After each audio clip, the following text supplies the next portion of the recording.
Hey guys, it's Andrew Smith, MD4. I'm going to talk to you about needle decompression. So special thanks to Bradley Munson here. He's one of our Special Operation Command medics that has volunteered to help us show you where we're going to put the needles. We're not actually going to do it because he is awake and doesn't have a pneumothorax or hemothorax, so we're just going to talk about the location. The anterior axillary line. So that's actually an imaginary line that runs right here. What you do to find that is, again, you find the clavicle and you go in the middle.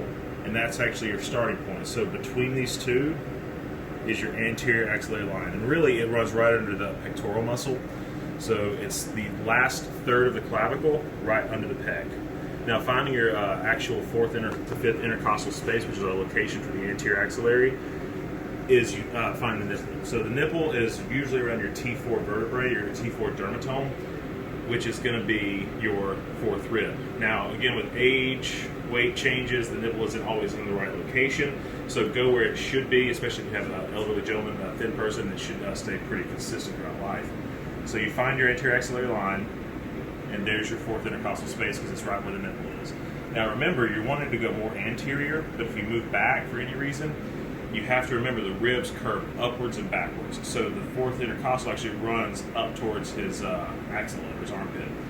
The midclavicular line, second intercostal space. So what you do is you find where the clavicle ends right here at the shoulder, put a finger right here in the sternal notch, and the dead center is going to be the midclavicular line. Now obviously Brad here is very thin, so it's easy to see, but you can see where he actually has this outward curvature to his clavicle. So you go straight down, right underneath that is the first intercostal space, because the first rib is actually underneath the clavicle. So you go down one more, you can feel in between, and there's where you're going to go in for a needle decompression. Now with both of these spots, remember, when you go in, you want to find the rib below and then go just above it, because that helps to prevent injury to the nerve or the vessel, which sits underneath the superior rib.